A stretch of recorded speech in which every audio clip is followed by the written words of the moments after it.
Hi everybody, and welcome to another DAWNCast with me, Dai and Cathy, no? Cathy. And in continuing our conversation around the impact of COVID-19, we thought we'll bring to you a range of experts to share and to distill some of the information that we're currently getting, out there in social media and in the news. And we hope that the information and the conversations that we'll be having will bring clarity, will give you some comfort in knowing, to know what to do, but in particularly to also create some calmness around what I would say, a very distressful time. Isn't that, Cathy? Yeah, certainly very stressful times. A lot of people have never experienced anything like this before. And there's a lot of misinformation out there. So we thought that we'll bring in the experts just to provide a lot more clarity.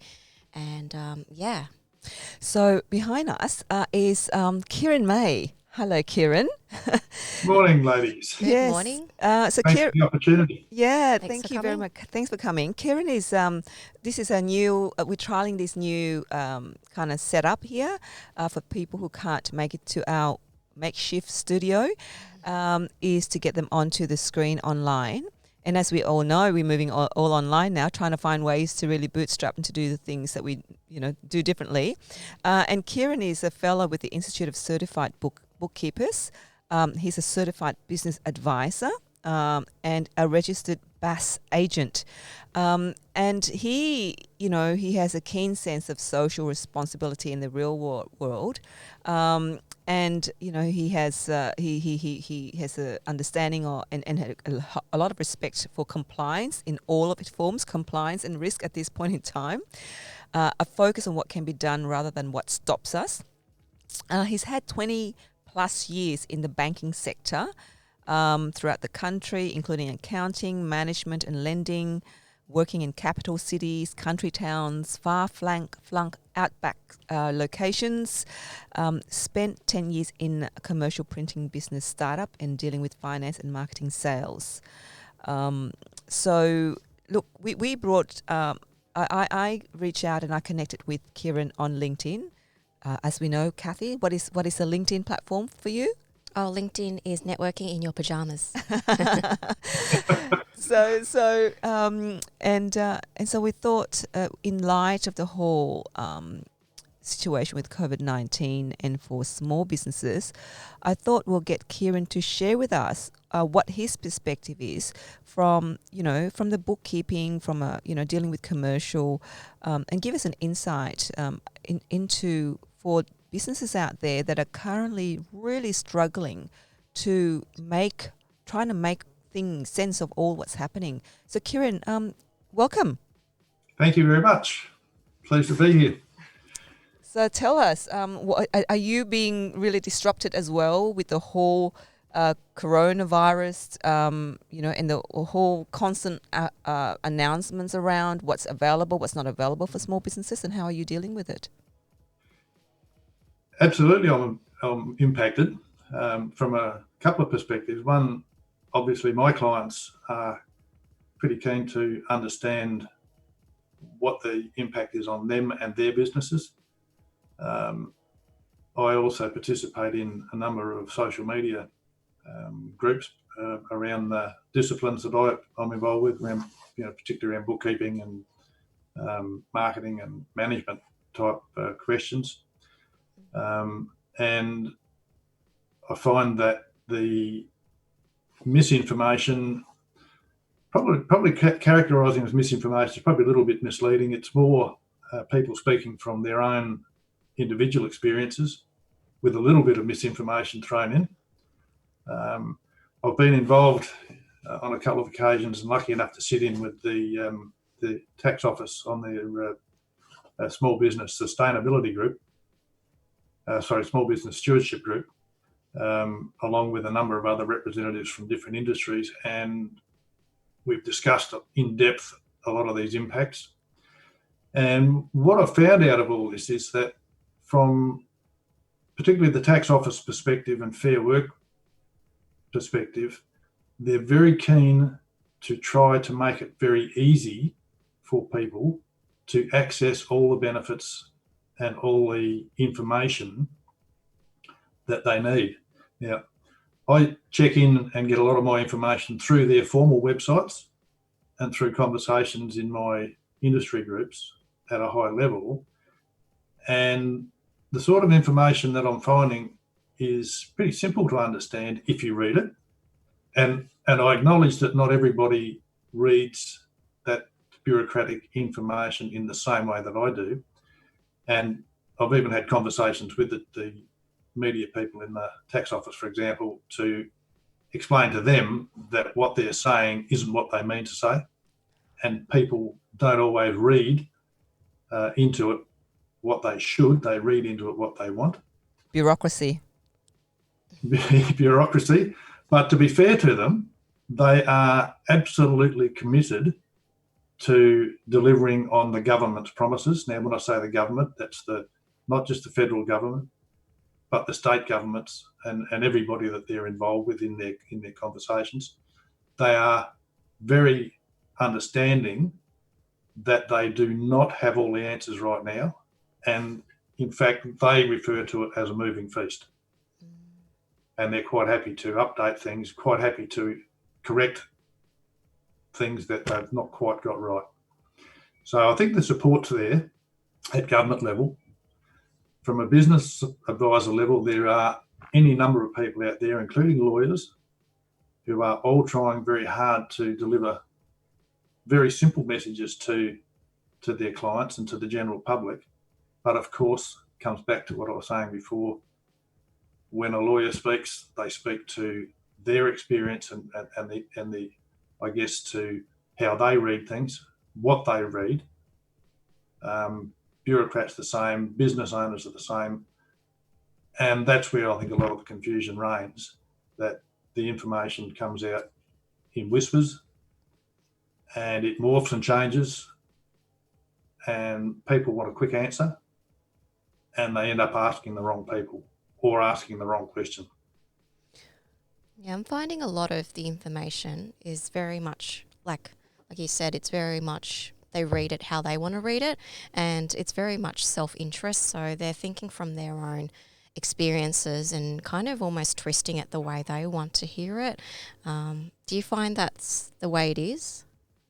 Oh, absolutely. There's a lot of self-interest, and in the case of small business, I mean, they understand that if they don't continue to generate income, then they're not going to, or they're not going to make money in the future. They also understand that if they have to pay too much in expenses, then that's going to hurt their bottom line and restrict how they might effectively get out of this at the other end. So everybody, just by human nature, claws at what suits them. I guess it's a bit like sliding down a mountain. Two people sliding down a mountain, there's only one toe hold. There's going to be two people fighting over that one toe hold, and whoever dominates is going to win that fight. So in business, if there's something you can hang on to, people will hang on to it. Whether it's right or wrong, they will hang on to it. So as you mentioned, Kieran, that obviously even the government themselves are really grappling and trying to, it's, as you said, a moving feast.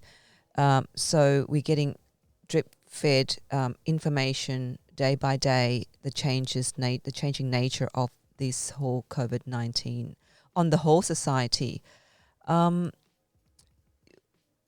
What then is your advice to, individuals listening to this, and small businesses tuning into this, those that who are really concerned? What is your advice on how do they disseminate, or how do they find the information and the correct information, and how do they actually able to plan for their routines? Okay, so there's probably three things. One is understand that the announcements are coming from both federal government and state government, depending on the constitutional powers. Some things the federal government has total control over. Some things the state governments have total control over. To deal with that, they have we have what we call the National Cabinet, which is a meeting of the Prime Minister and all the state premiers and the two chief ministers, and they will arrive at decisions. And they are the decisions that the Prime Minister announces, and where he has no direct control over the legislation, the constitutional, he then defers to the state premiers to make their own announcements when they're ready. So that's why we have Victoria and New South Wales, for example, at times making announcements that the other states have not made. And we think sometimes that they're going out alone, but they're not. They're actually just getting ahead of what the other states are going to do. So the other thing is we need to understand that everything is being driven by intent. Now, when I say intent, we mean that the idea is, the intention is that business will come out of this in the best possible shape at the end of the crisis, and that individuals will get the support they need in the meantime. We know that there's a lot of argument about whether that support is sufficient, but the intent is there, and that is why we are seeing the drip feed. Right, and the third thing is on information. Where do you get the information? My advice to everybody is go to australia.gov.au, which is a new website that the government's set up, and it is the top of the tree when it comes to links through to government departments or Commonwealth government departments and state government links. If you need to get to coronavirus advice, type in the word coronavirus and the information pops up. So my advice is do that. And if you still can't understand it, then speak to a business advisor who is skilled with finance, HR, and general management experience, and they will step you through what you need to do next. In some cases, it will mean going to a lawyer and getting very specific advice for your business, because it may be a little bit different to the business down the road, to your brother's business or to your sister's business. Circumstances are a little bit different. So I guess in total, there's those couple of steps that we can all take. If you cannot read English very well, then by all means, use the interpreter services. They are there to help. There are, of course, some business advisors who are very skilled and meet all that criteria that I outlined, who do speak your language. Use them. Those business advisors, and we're all in the same boat, at the moment are offering their time and their expertise at either very low or no cost. We recognise that not everybody can afford to pay those fees that we would normally charge, and everybody is saying, well, okay, how can I help? One of the questions that was put to me in one of the social media platform is that the stimulus package is really looking after the employers, and that the middle income, the workers of Australia, are not seeing any benefit at all from the announcement that the government has made. So it's really, the middle class, if the middle income earners are not getting any benefit. What's your perspective on that? There's a fair amount of truth in that. The stimulus package, particularly in relation to the taxation measures, is geared towards trying to keep cash in businesses so they can continue to employ people for longer. It's debatable whether that'll ever be sufficient. And I think it's unfortunate that it's termed as payments to business. But in essence, it's paying to business and to the employees without that cash in the business, cash support. And mind you, the businesses have not seen the benefit of that yet. Right? Without that extra cash, it might mean that the employer has to retrench, stand down, whatever term you want to use for it, send people on leave, might have to do that earlier. So everybody's missing out. There's no question about that. And as much as it pains a lot of people to admit that, particularly small and medium and micro businesses don't have a lot of cash. Some do, there's no question, and sometimes the business owner has very deep pockets and no social conscience, no question. But I think we need to be careful that we don't turn this into a war between the employers and the employees. And he's got a benefit and I haven't. Truth is, everybody's hurting. Do you have, Cathy, do you have any questions to follow that? No, like you're right in that everyone's hurting, and just on that whole package for employers, like I think it's really important for people to realise that employers are not nasty. They don't want to stand down people, but in these circumstances, like it's really hard. Like I know Qantas had to recently stand down 20,000 staff members, which is like, I think they only have 30,000 staff, so that's a huge chunk. Well, Maya stood down 10,000. 10,000, yeah, the other day. And they're only doing that just to keep, others employed as well. So I think like we all have to have that degree of empathy and really understand that, yeah, everyone is hurting. But I'm also interested to know what industries are actually booming in these times. Like I know it's this whole situation is really tragic and sad, but I always try to look at the silver lining where possible. But do you see in your experience any sort of industries that are, I shouldn't say benefiting from this, growth? I think but growing. Yeah. Do you see the potential for growth in businesses? Yeah.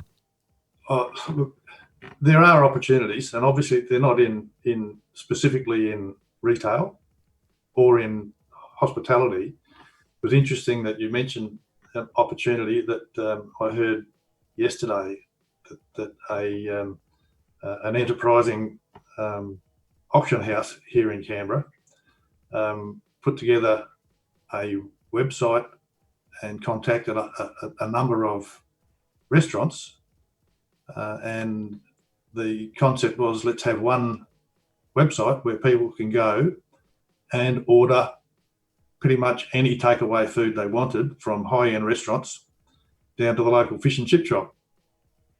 So there's pockets of enterprise springing up where people can take advantage. I know that there are any number of shall we say, unscrupulous professionals who are taking advantage of the panic and the downturn to boost their own profile. But if we have a look at things like particularly manufacturing, what little we have left in Australia. Yeah, that's right. Mining, forestry, rural pursuits, transport probably booming, particularly at the moment. So there's those industries where there is no customer facing role, I think, are doing not as well as they would, but they're doing okay. Those customer facing roles are almost all impacted very badly. As you mentioned, that the likes of David Jones Meyer have shut the doors, along with a lot of other retailers.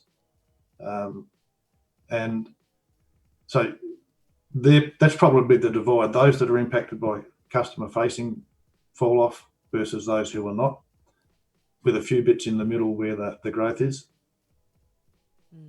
You've sent us a PDF. It says, and this is your business. In terms of, you can do this. This is obviously for small business. We probably won't go through the details of it, but do you want to step through with the purpose of this PDF? We will, share this to our network.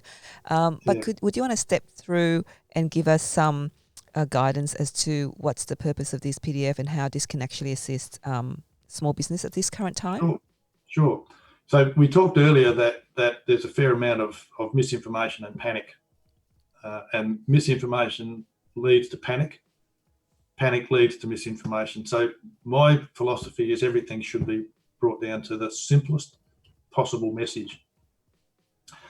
And for everybody in business, even every household, it's as simple as starting as just sitting back and just understanding where you are at the moment, what you've got available, what resources you've got available, what cash you might have coming in, what you need to pay, what you can afford to pay.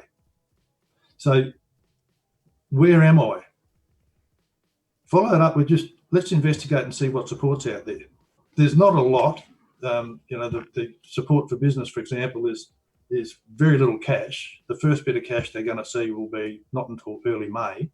Wow. Quite a while. There are other, and that's related to their employment habits.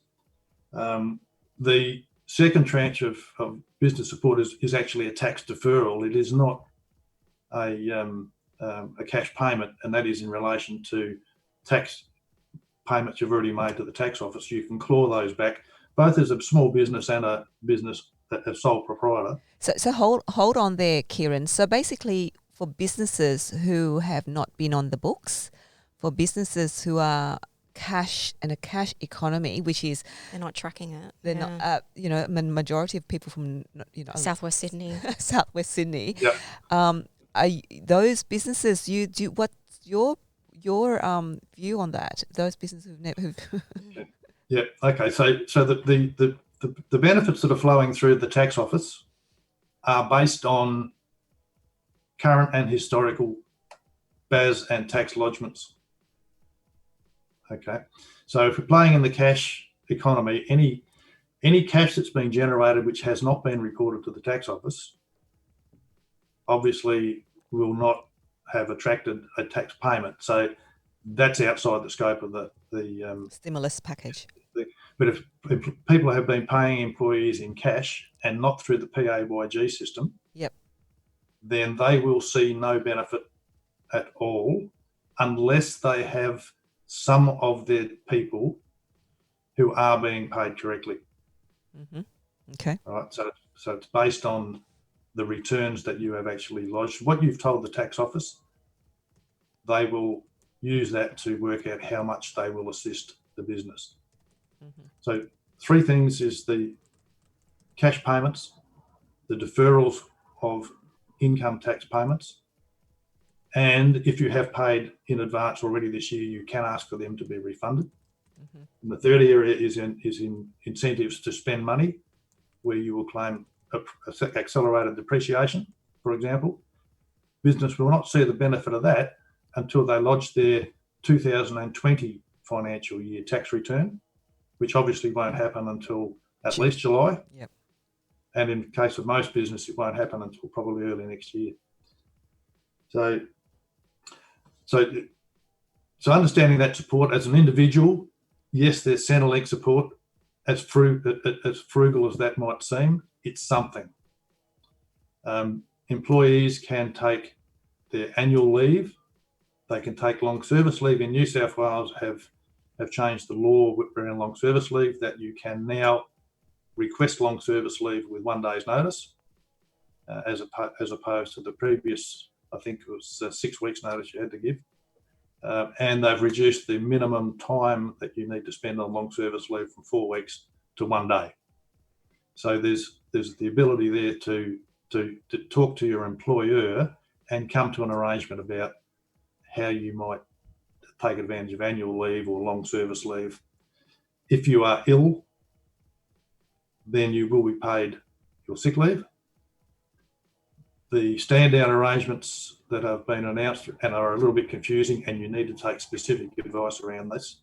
But stand down arrangements allow you to essentially go off on leave without pay, but with some slight difference in the accrual of entitlements.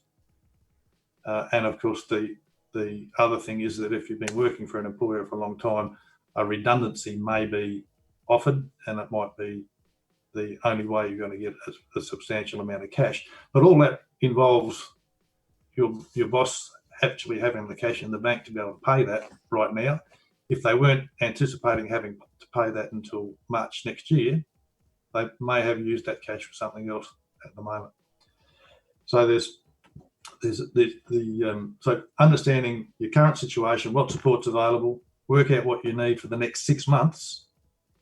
And if you can see in business that you're still going to be there, think about the government guaranteed loan scheme where small business can apply for up to $250,000 with no repayments for 6 months on a very low interest rate. And the government will be guaranteeing 50% of that loan amount. So the interest rate can be very low. And the criteria for that is that you need to commit to the bank that you will still be able to trade profitably in 6 months' time and begin to make repayments on that loan. The full details of that are not available. We can also sit down now and imagine what else can we do for our customers that might change our business mix a little bit. So it's thinking a little bit different. And that involves too about how you can keep your employees engaged. You don't want to sack them. If you can, send them off on stand down where they are still your employee. So if things all pan out, we can bring them back to work quickly without any fanfare. So there's a whole range of things that involve around planning and thinking about what happens if. So, and this what if question is a question that I often ask. And it's not just one thing. What happens if A happens and what happens if B happens? We could go down different paths. But understanding what those options are will then put us in a very, very good position to be able to quickly recover when the upturn comes. So Kieran, so obviously your business is around obviously advising people. Is that to give people some guidance now in terms of to plan for their business, for the future? Do you want to give a bit of? Yep, absolutely. Look, advising business is my passion. That's really what I love to do, and asking quick business owners difficult questions, and sometimes that's not particularly popular. Might have to come to you. I might have to come to you. Please, by all means. But by asking the difficult questions, it asks the business owner to face the reality of what's happening. So that's my big thing. I have some colleagues who work with me in the social enterprise space. One in particular has a very compact employee assistance program, which is essentially HR advice and HR management. I also have a team of bookkeepers who work to keep customers' information up to date so that when we do the advice, we've got up-to-date information. We can talk to the tax office with the right information, with today's information, not last year's. So that's pretty much it. It's a bit of a broad church, but in a sense, if you can imagine what does a general manager in a business do, or a CEO, strategic, operational, and compliance, all rolled into one. Yep, absolutely. Well, thank you very much for that, Kieran. I think it was very insightful and calming. Very calming, very objective, like just sticking to the facts. Yeah, and I think it's something that we really need. And so I think that we will have Kieran's details on our website. And if anybody would like to reach out to Kieran to take up on some of the advice and or bring him up and speak with him about some of the information he's just provided to us today, and they can do that, can't they, Kieran? Absolutely. If they want, we will take what they see as very complex and we will make it sound very simple, and then they can move on. Well, I think it's something that Dawn podcast will probably reach out to Kieran to discuss about the business model. But look, thank you so much, Kieran, for joining us. Thank you. I'm sure we'll have you back on again as more information comes through. But we'll we'll really appreciate the time that you have given us today. Absolute pleasure. Thank you. Thank you. Thank you, guys, and hoping that you'll tune in again for our next conversation with another expert to talk to us and guide us through these very challenging and difficult times, giving you insightful information, but in a very non-traumatized, non-triggering setting, and just having a conversation to ensure that we are prepared for the future. So, Thank you. from Cathy and I, see ya. See you later.